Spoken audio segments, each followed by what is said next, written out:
Innovation, particularly disruptive innovation, is often met with resistance in organizations. The status quo antibodies, well, they're quick to react, quelching new ideas.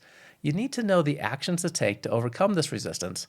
But why stop there? Let's learn how to ignite engagement for your ideas and gain support in the organization. And how about having some fun in the process? Joining us is Doug Hall. He is the co-founder of Dexter Bourbon Distillery. He is also the founder of Eureka Ranch, which helps organizations enable a culture of never-ending improvement in employee engagement and new or improved products and services. Clients include a long list, such as Nike, Walt Disney, Humana, U.S. Department of Commerce, Toyota, American Express, and thousands more. Doug was also the host of the Backyard Innovator and co-host of the American Inventor TV series. Doug and I met at the Inspire Innovation Conference, which is organized by PDMA, the Product Development and Management Association. They also sponsor this episode. PDMA is a global community of professional members whose skills, expertise, and experience power the most recognized and respected innovative companies in the world. PDMA is also the longest running professional association for us product managers, leaders, and innovators, starting in 1976 and contributing research and knowledge ever since. I've been a member for nearly 2 decades now and a frequent contributor, including recently being a co-author on the 3rd edition of the PDMA Body of Knowledge for Product Innovation. You can learn more about this valuable association at pdma.org. Also, if you're listening to our discussion and you want to watch the video version, you can go to our new YouTube channel. Simply go to YouTube and search for Product Mastery Now. We are trying to help others discover it, and you going there will help that algorithm do the same as well. Let's jump in, talk with Doug, and learn how to ignite engagement for your ideas. How can you unlock your full potential as a product manager? We're sharing the product management insights you need. They are based on the 7 research-backed knowledge areas for product mastery. You'll learn to create products customers love, enhance your influence, and elevate your career. Welcome to Product Mastery Now, hosted by Dr. Chad McAllister, product management professor, practitioner, and your guide. Doug, thanks for being here today. Well, thank you for having me. I am just so fascinated about your background, time at P&G developing products. I think I had read that your group was responsible for, on average, like 16 products I encounter in the morning. So some enormous number of things that I probably am interacting with to get my day started. Yeah, it just shows that I'm old. I've been around a long time. And I've done thousands of ideas for you pretty much name it. And it's fascinating. I'm still doing it and I still love it. And in fact, it is the eternal grail, because when you look at any survey of CEOs that you talk about, is innovation going to be important to you going forward for your organization? Absolutely. Absolutely. Not 80+%. How good do you think your organization's at it? Well, it's almost the inverse. 20% think they're okay at it. Okay, so you got this crazy thing, and the question is, what do you do about it? And the zealots, like I've been at various points in my life, cheerlead for, let's go, we need to innovate. We need to grow or die. You got to innovate and show all the data that makes that clear. Mm-hmm. And nobody cares. And this has mystified me over the years. We would invent ideas, amazing ideas. People would give us a miracle to do. I'll never forget a CEO once. The team got done making the presentation on the ideas, and the CEO called me over and I said, this team's been pushing to do this. I didn't think it was worthwhile. I didn't think there was any way it would work. They said that you were good, so I said, well, then hire him and see if he can figure it out. And working with them, we did a Eureka session, and we did. We figured it out. And he says, wow, I guess you did figure it out. Now what do? I guess I got to do it. And you can see he was disappointed that we were doing it. And so you've got this crazy world that is enough to drive you crazy. And when you have the religion of change is good, and that's how you create new things, the life cycle curve, when you start to go down, you got to reinvent yourself to keep the curve going. Very simple. Right. What do you do? Right. And I have over the years tried many things. I've tried training things. We've got a curriculum called Innovation Engineering on college campuses with academic peer review, which is like a crazy thing to do for a commercial thing that you're doing as well. We've reinvented, Eureka inventing multiple times, still doing it, still very popular. And then it changed. I realized I had been thinking about this wrong. I thought all you had to do was to explain to people it was a big idea and everybody would get into it. But the problems are much deeper than that. And I learned this because about a half dozen years ago, I started a bourbon distillery because I had an invention, a new technology called woodcraft finishing. Does amazing things, cuts costs, increases speed, increases quality, the triumphant that you're never supposed to be able to get all three, speed, cost, and quality. Yep. And then it grew during COVID like crazy. We went from a few thousand to 100,000 cases. And here my head was down in getting the production out, getting the manufacturing going. We built it right on the front lawn of the ranch. And here we are, one of the fastest growing bourbons in America, a product called Noble Oak that's available around the country. And suddenly I'm looking at other things that I want to do for innovation, because that's me. My life's been in innovation for many years. And I come to the conclusion quickly that when you're in the middle of running the business, it's nearly impossible. When you have to get the pallets loaded onto the truck every week, you need to be shipping 1 or 2 truckloads of whiskey to fulfill demand. And you've got equipment that falls apart and employees that are engaged or not engaged.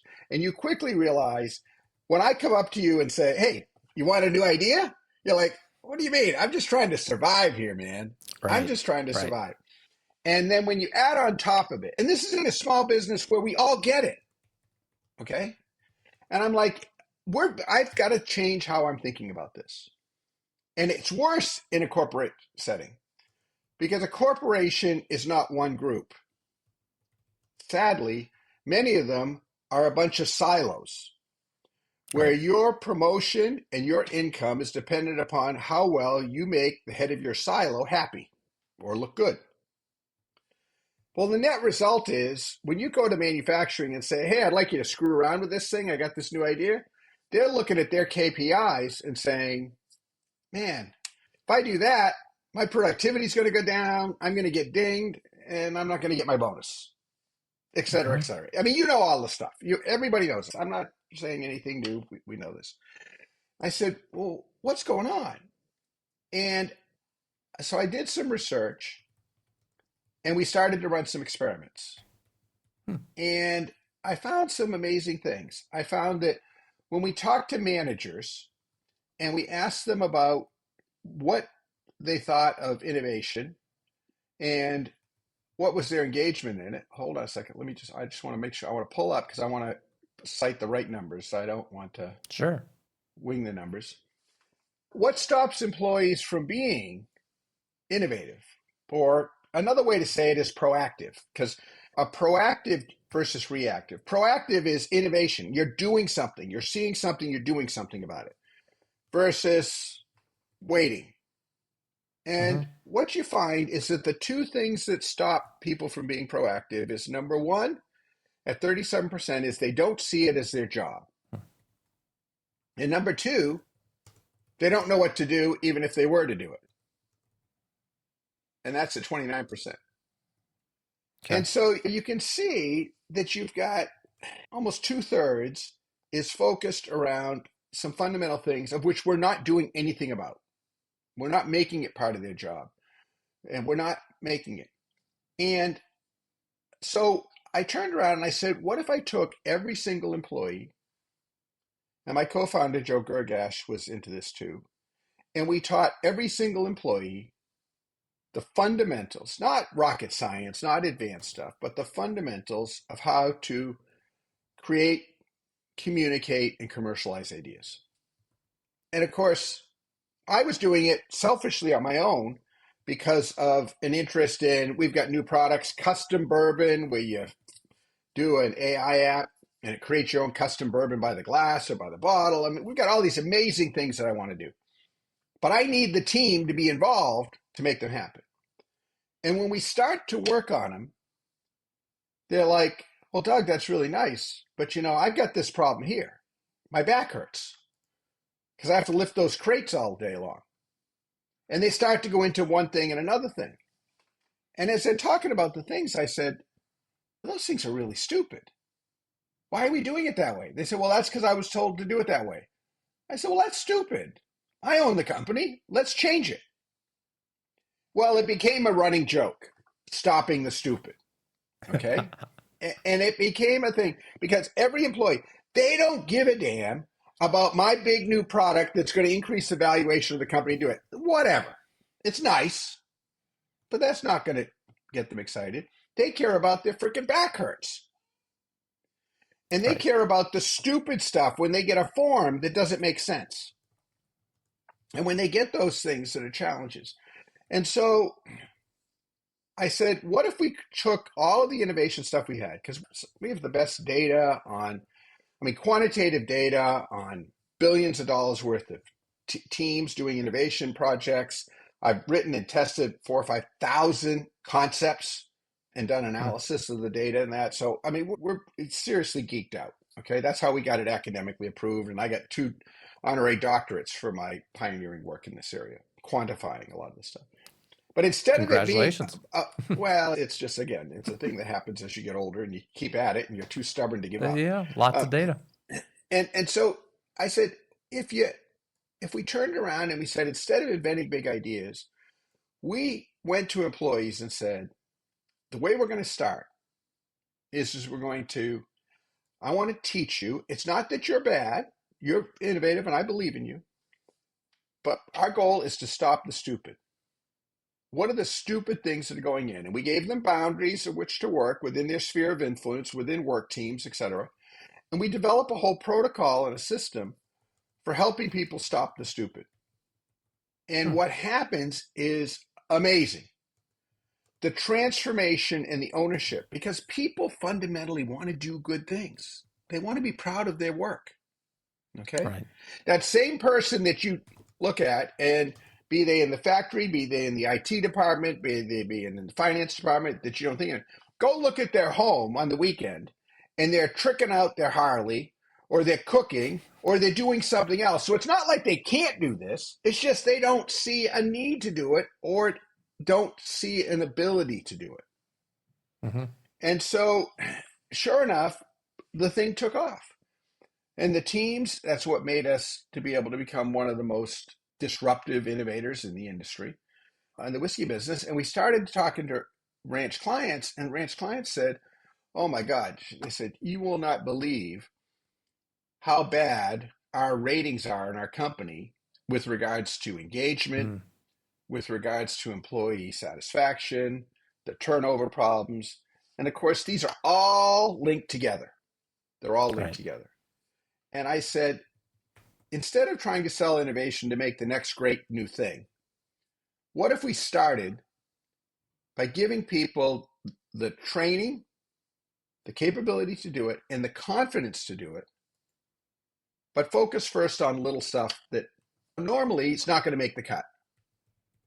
It's not going to make the cut. Essentially, you're taking big priorities. Right. Going to the essentially, it sounds like bottom you're up. taking what. Okay. Essentially, it sounds like what you're doing is taking what you have learned through your career and then at Eureka Ranch applying it with customers on how to innovate products and saying, now let's think about how do we innovate organizations? How do we innovate the process, the protocol, help employees feel more engaged, more empowered? Because see, here's what happens. When you do a new idea, if it's truly disruptive, it's going to screw up multiple departments. Yep.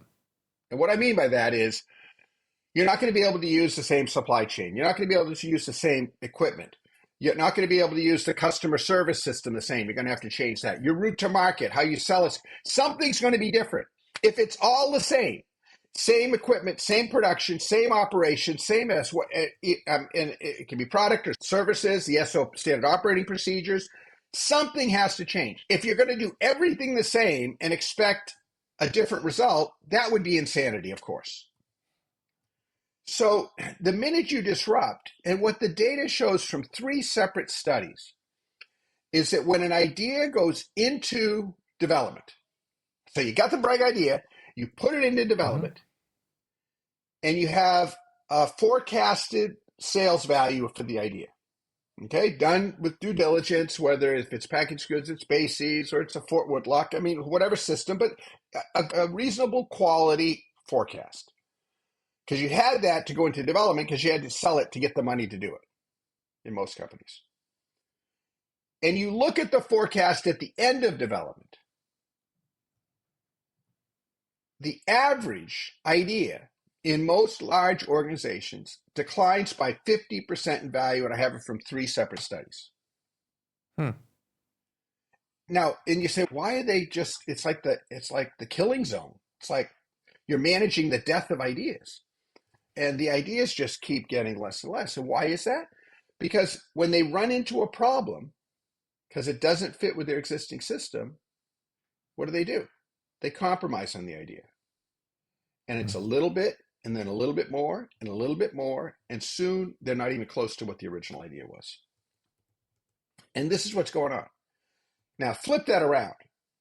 Get employees that have gotten excitement about their ability to get rid of the stupid stuff that's bothering them.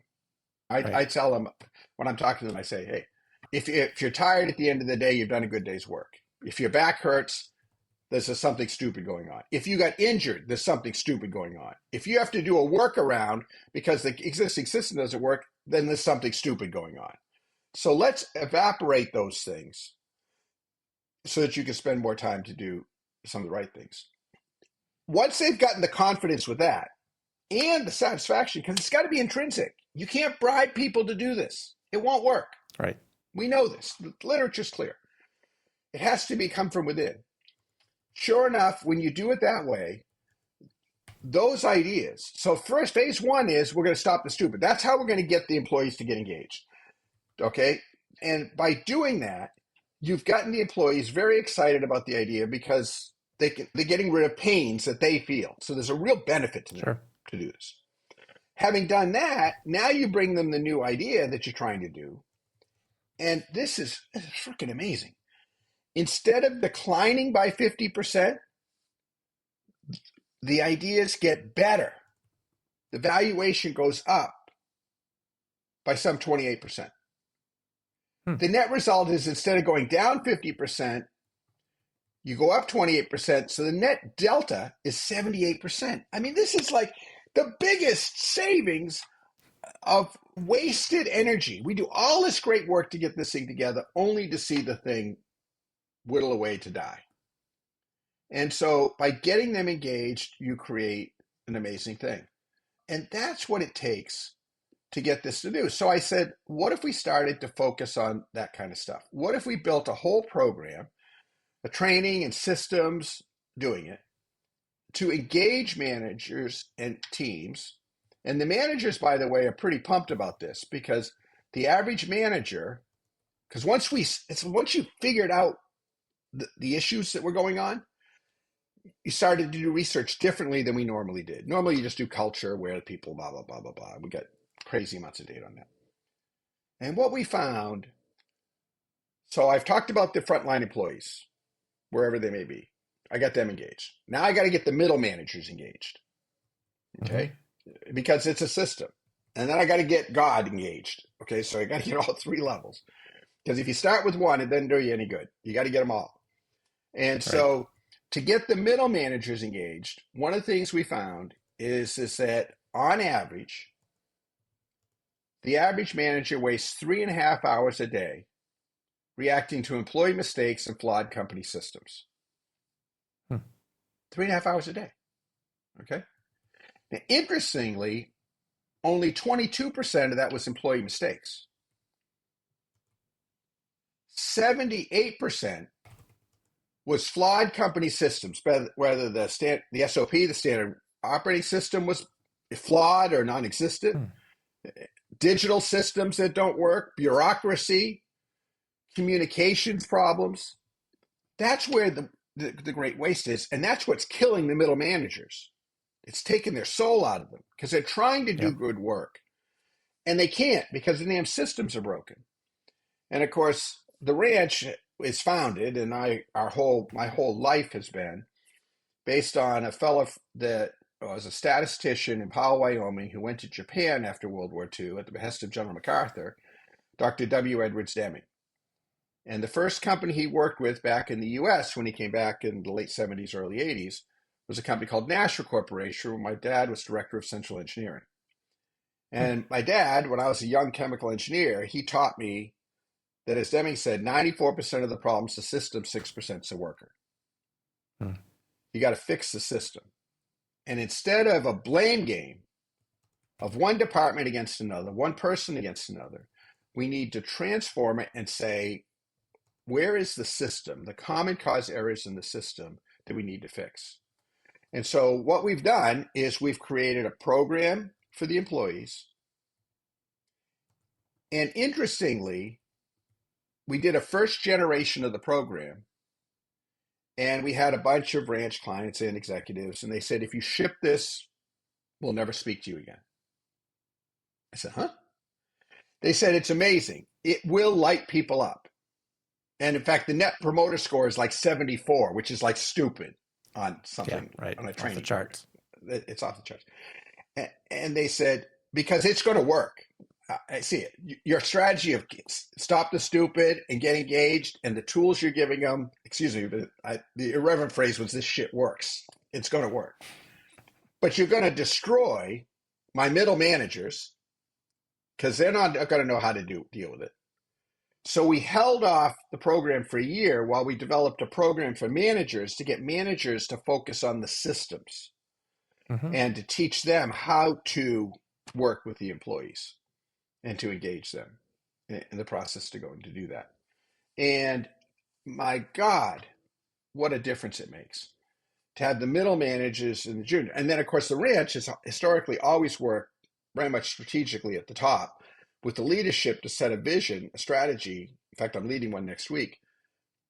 The problem with most strategies that companies do is they subvert them to make them reasonable, that the culture can do it. So rather than say what they really should do, they compromise down the strategy until they get to one that they think, well, remember I said at the beginning, it's important, but I don't believe our people can do it. We lower the standards to meet what the people can do in their minds. Well, suddenly with empowered teams and middle managers, leadership, when they got in the job, I shame them. I say, when you got to the job, did you thought this is what you were going to be doing when you got to the big job? They go, crap, no. It's terrible. It's a disaster. I can't get anything done. I said, I tell you what, we are lighting up your teams so that then when you have the vision of where to go, you're going to have the Army's going to be with you to be able to make it happen. And it's a game changer. One company I'm working with, the marketing department had challenges. They had a lot of challenges with generating leads. It's a B2B company. And in company ratings, they were one of the lowest rated of any of the departments. They were second from the bottom. And literally within 3 months, the team had 100x the number of leads they were generating every month in the B2B world. And the team was on fire. Well, I can tell you, the CEO just lost his mind. He said, my God, if I've really got a marketing team that's that effective, do you know what markets I can go after? You know what things I can do with that capability now in my company? This is the dream that I've been looking for, is to be able to do that. So, okay, I've been ranting long enough. Well, let's talk about this stuff. But it is exciting. I got to tell you, almost 50 this years is super of doing exciting. this, I think we might have frickin' figured it out. It's the people. You got to get the people. You got to fill their needs that they've got. And don't pontificate. Stop the stupid crap. Help, give them that. Get their confidence. Give the middle managers the ability to look at things as a system, and give leadership the ability to truly lead, and a miracle will occur. Absolutely. This is great to hear about. I didn't know what direction we might be going in. And this framework that starts with the frontline employees and middle managers and leaders then working together is critical. And I want to be on record here as wishing to follow up with you on this, because with my university professor hat on, I teach at the University of Fredericton, which is a Canadian school, Nova Scotia, Canada. And there is an innovation MBA program that I help with there. And we redesigned it a couple of years ago. And one of the classes is all about this, right? How do we help organizations innovate better? So, and we do talk about these 3 levels, but I want to get more insights from you. So we'll be talking about that more. The frontline employees, right? We're trying to engage them more. The one thing that happens, we get people over the hurdle of saying, okay, if I suggest an idea, I'm going to get stuck having to do something with it, which just means more work for me. So that's one reason why we don't get people suggesting ideas. Okay. But we need middle managers to catch that. So talk to me about that. Yeah, let's talk about that. Those frickin' suggestion boxes should be banned from everywhere. Okay, because again, and this was only by running a manufacturing plant. I mean, here I am in my 60s running a frickin' manufacturing plant that's out of control. It's like the last thing that I ever imagined I'd be doing. You put that box out, and a person has a problem. They put it in. Let's walk through the system. What happens? Then somebody got stuck with having to review those ideas, many of which are written in a way that you can't even understand what the hell they mean. Right. Okay, which is a flaw. And that's why in the teaching, we teach them a simple format for articulating their idea, problem, promise, proof, so that people can understand what it is in a very simple way. Because sometimes they just don't communicate it well. And they look at the ideas and they look at how valuable they are and important they are, because resources from the special team that does problem solving are very limited. So that person's job is defined as work on things that have the highest return on investment, because you're dealing with these precious resources. So what happens to those things that ordinary employees have as problems? They're not going to make the cut. Right. Nothing. And it'll never happen. And so what do? They announce the prizes. Nothing. Don't hear anything. So what do? You stop. Employees get taught that their ideas don't matter. That's what their perception. Yeah. Now, if you go to any CEO and say, hey, there's somebody down there, her back hurts every day because she has to lift the units up into this box. And she's not very big. And it's turned out there's like 2 or 3 ladies. This is a real story. 2 or 3 ladies that are not very big that happen to end up in that department. And it takes the 2 of them to lift this thing up to put it into a box. They said, there's got to be a better way to do this. They got ignored. Then finally, they got a manager who had gone to the program, who got engaged. And he said, well, we can make the boxes a different way. We can buy the cardboard such that you can roll the unit into the box and then make the box around the unit instead of making the box and putting the unit in it, if you're following what I'm saying. Yep. The problem's vaporized. Gone. Just looking at it differently. Yeah. And someone able to take action on it. Yeah. But what we did is we set up very clear boundaries with regards to what teams can do and not. And we took the authority from this, and the CEO doesn't need to be making the frickin' decision on the new box. Where in many companies, they are still making the frickin' decision on the new box. And we pushed it down to those middle managers where they were given the authority and responsibility to stop stupid things. Now, this boundaries with regards to cost, risk, and there's a whole criteria that the company put together so that they're not it's just like in the military. Military has very clear rules of engagement. You have to follow the rules of engagement. That's how they do it. Same deal here. There's a rule of engagement on what you can change, which is a hell of a lot more than people think they can do. Right. Hell of a lot more. And so the way you find crazy resources is push it back down into the people. Push it down, enable and empower. And you know what happens? Everybody's more excited. Everybody's doing rewarding work. I mean, a chain reaction of positives will happen for you as you get these people engaged and you free them up. So you got the resources. Absolutely. And so what we do Yeah. is when you suggest an idea, it isn't a matter of it being thrown over the fence. Hell, you know the problem better than anybody, but we've taught you how to do it, and your manager has an app for your phone, because they're not, most of them, especially field people and that kind of stuff. I mean, I'm dealing with factories, but it helps and services companies and sales teams and all the rest of it. The computer they got is there, wherever my phone is, the computer in their pocket with that phone. And so it's very simple for them to be able to work with them, to have the employee do it, and the employee is now learning and becoming more valuable as they learn the interactions of their department to another department, and when they get them involved. And so let them fix it. Let them fix it. Make it part of their job. Get them the enjoyment for doing it. This is really good. Certainly the excitement from you comes across well. At Eureka Ranch, you've been helping companies create and innovate products for the marketplace for a long time. And now you've added this organizational dimension, it sounds like, in the last few years, and having to live through it yourself as you develop the bourbon company, and how can you create a more empowered workforce there. Has this rejuvenated you in some sense as an innovator? It totally changed my view. Totally changed my view. And the excitement. Forever, I would come up with an idea, you could do a miracle, and then they wouldn't do anything with it, and you just became numb to it. And so that's what got me involved with innovation engineering and other things. I said, this is crazy. This is crazy. We got to figure out a better way. And so, yes, it has, I'm having more fun. And the fun comes from watching people come alive that you didn't even think would. People say, well, you got to get the right people on the bus, famously, the book talks about. Okay, that's fine. Get rid of all of them. Get the new ones in. What are you going to end up with? People just as dumb and stupid as the last group, right? No. Your systems aren't right. Your systems for how they work together, the systems. How do you teach people how to create ideas? What's your system for creating an idea? What's your problem-solving system? I'll wait while you tell me.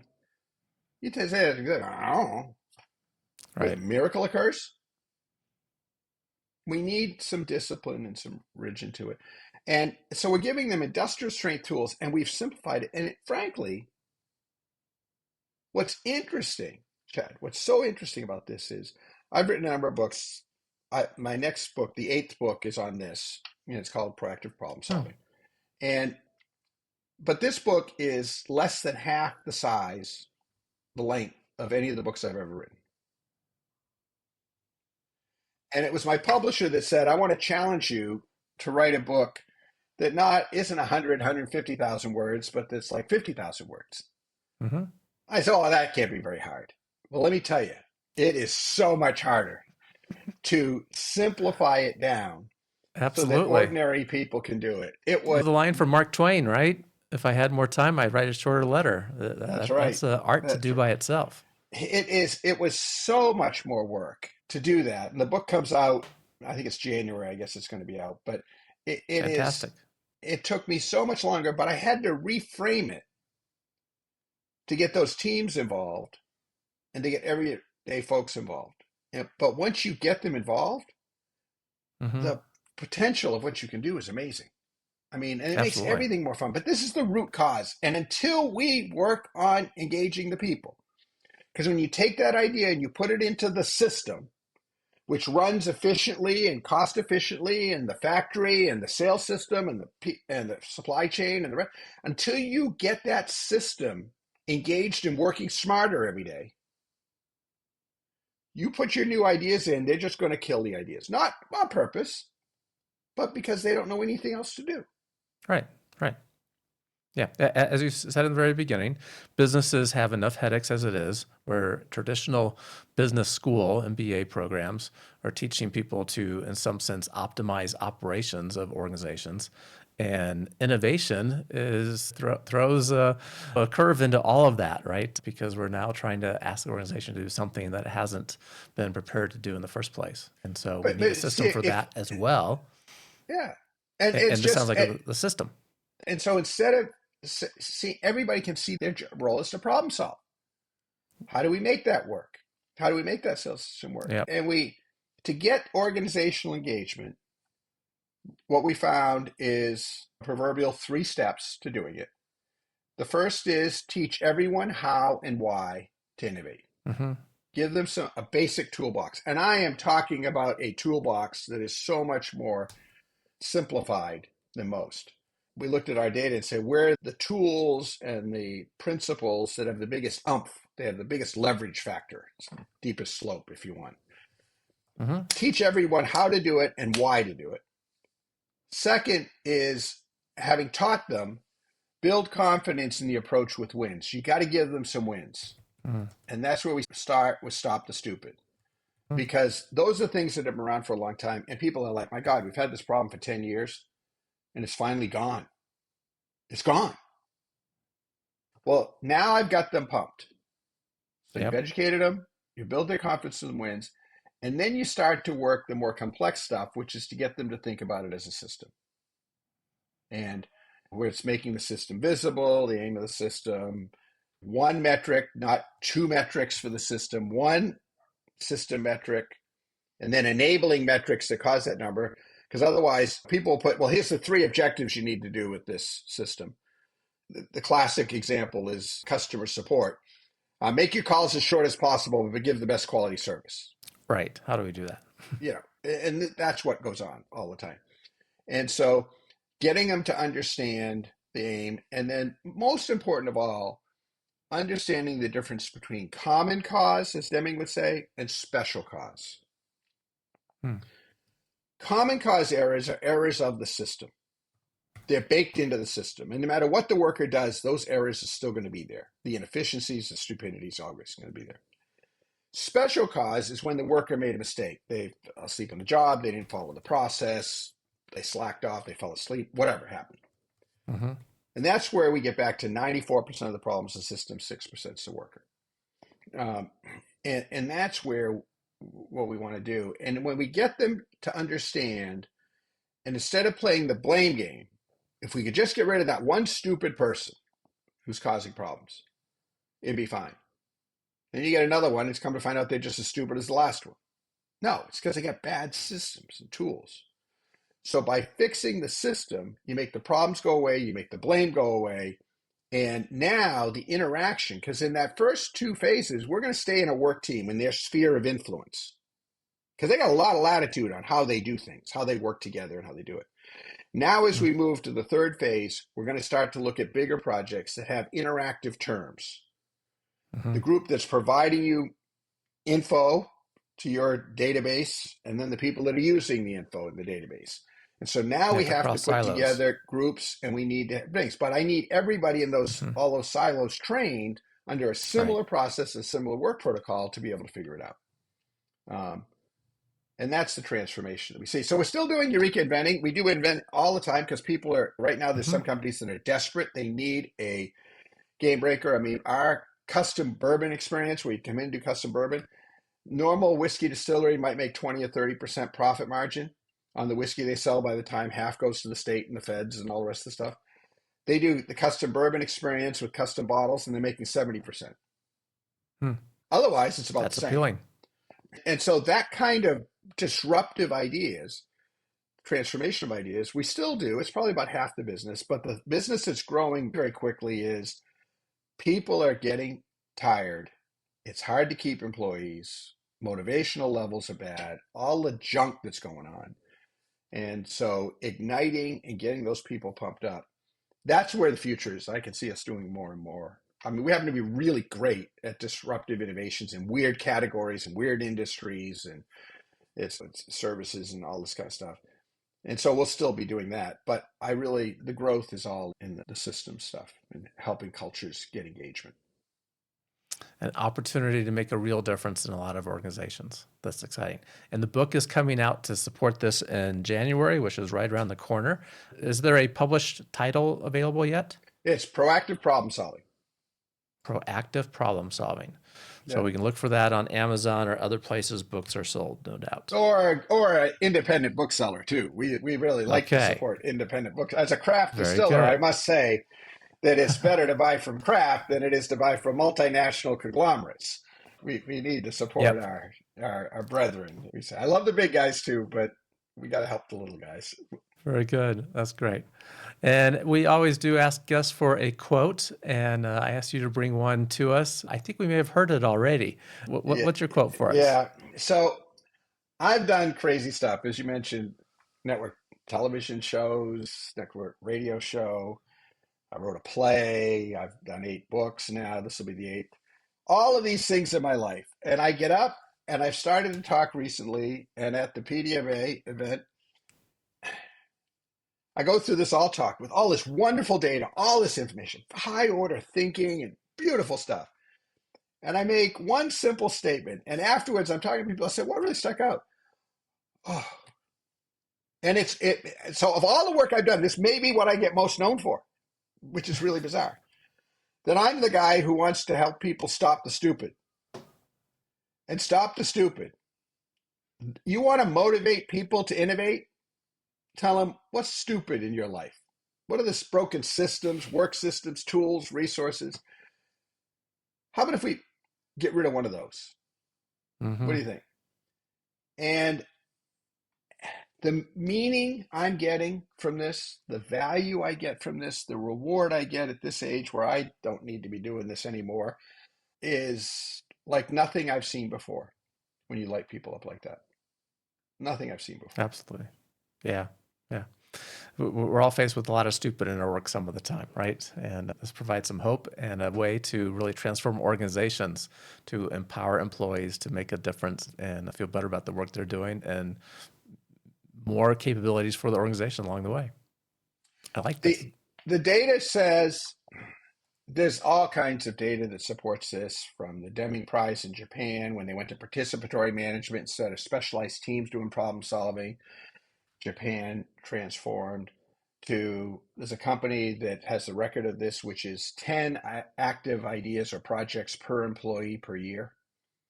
I've got companies right now. We start out small because we've got a lot of baggage that we've got to clean up in people's heads. And our goal right now is to get people doing 4 ideas or 4 tangible tasks, helping to problem solve a month. 4 a month. And so that's not just ideas, but it's also, I'm on a team and I ran a PDSA, Plan, Do, Study, Act cycle to try an experiment. Or I did some collaboration with some people. I reached out to some people to get some information. And we've got a really down and dirty, simple little app that the companies use, so you can track them real easily. Not to be a gotcha thing, but to celebrate them. And the idea is to get, in the early stages, is 4 per employee. I told senior leaders, I said, so you don't have a lot of capabilities, right? How many people you got here? Oh, we got 1,500 people. Oh, okay, that's good. Imagine if 1,500 people every month did 4 tangible things to make things better. Mm-hmm. Ran an experiment, ran did things. 1,500, 3,006. You get the math, right? Yep. Now, it's amazing. 72,000 a year, something like that. Yeah. I mean, do you think you'll be would better quickly off? fix? Oh, it'd be incredible, right? You quickly fixed all the big problems that employees are running into, and then free up that time to be working on the next things for the organization, right? To create new value. Even more so, Chad, but catch the little nuance here. Because this is the nuance. Because the classic thing is, if we do these things, we're freeing up time. That's the classic lean story. But what I'm saying is, yeah, that happens. That's a consequence. But what really happens is a person gets intrinsic pride and belief that they can make a difference. When they see something, they can do something. They believe again. Right. That power is transformative. That transforms the organization. Yeah, you get the time and you get the cost savings, all that, but that's not the end. It has to be from within them. And that's why we spend a lot of time with the managers teaching them about this has to come from within. And so we want to embrace that person and to help them with doing it, so that they believe that they can make a difference. And that's part of what happened. The other thing that happened is the American Psychological Association They have a handbook of consumer behavior, and Dr. Lynn Colley of Oregon asked me to write a chapter on innovation because they'd never had a chapter on innovation. And this is a huge book that the PhD people will read, candidates to find projects and stuff like that, because you put stuff at the end of them. And so I wrote this book on, I said, I don't know anything about psychology. He says, you do, you just don't know the words. I'll give you the fancy words. Just tell how you're doing it. And that's why you see me talking here a lot about psychology. And Deming said in his later years, in his late 80s, in an interview, he said, if he had to do it all over again, he would spend more time thinking through the psychology of how to get people engaged. And that's what we're doing. That's the difference here, is we're not trying to bribe people to do the job, because that doesn't sustain. Right. To make the impact, we're lighting them up from within. And that's going to be, and I got to tell you, this may be the greatest thing I ever do in my time. I love my bourbon, and the bourbon's amazing. It's one of the 12 best bourbons in the world. Some of the ones we make, Dexter, and some of those which is growing out. I love those things. But changing people, that makes it all worthwhile. And that's why I'm not out on my sailboat somewhere, but rather doing this every day after day. Yeah, this lights you up. You're making a difference. Right. You're making a difference for people, for organizations. I can see the intrinsic pleasure of doing that. So that's great. Tell us, for people that are intrigued by either what Eureka Ranch does in terms of creating disruptive products or now transforming organizations, how can we find out more about Eureka Ranch and the resources there? EurekaRanch.com has it. And so you can find all kinds of info there. And there's a wonderful team there that can help you with the stuff. The other place that people can look is, if you're interested in our whiskey, our best product, the one that was named one of the 12 best, is called Dexter, after a fellow named Edmund Dexter. He was the Johnny Walker of America. Charles Dickens and King Edward VII visited with him in Cincinnati. And if you go to dexterbourbon.com, you can look it up. We're in like 12 states. I get 5 or 6 more states coming online the first of the year. And you can pick that up in various places. And it is truly an amazing thing. And that's testimony to everything I'm saying. And in the book, I tell a lot of stories of the distillery. One is because all our corporate work is secret, because that's just the way they are. But I own the bourbon company, so I can talk about anything I want. And you're living through it. And so I tell the stories there. And so it's kind of a fun read, because it's not a read about what other companies are doing, but about how this small little band of people have been able to do amazing things in a much more human way. So it's easy to relate to. Yeah. And I appreciate you introducing me to an old fashioned when we were at the conference together. Sure. I'm not a bourbon drinker, and I needed some tips and insights, and you were very kind to help with that. So thanks for that. And it's the Jerry Thomas 1862 original too, is what I did. So it's very low in sugar. If you have a very, very light in sugar. If you have outstanding bourbon, you don't need to put a pound of sugar in it. So we were able to keep it down quite a bit and make it much more enjoyable. It was very smooth, which was not what I was expecting. So from a whiskey, so very good. Okay, so people can check that out as well and find out some of the background on Dexter and the bourbon company and how you've been so successful in winning so many awards as a kind of a startup distillery here, and looking at the problem very differently. So it's a fascinating innovation story itself. Doug, really appreciate your time with you. Thank you so much for sharing what you're doing now to help organizations transform and how to really ignite excitement around ideas and make a difference for how employees are contributing to companies as well. Well, thank you, Chad. And it's a tough time out there for everybody, but there's hope. There is hope. Yep. We can make a difference. You can transform literally in 3 months, you will see a difference. And I can't believe it took me this long to freaking figure this out. But I'm very optimistic. I'm extremely optimistic. Fantastic. I love that. I love the enthusiasm. And keep helping companies. We'll be talking more, no doubt.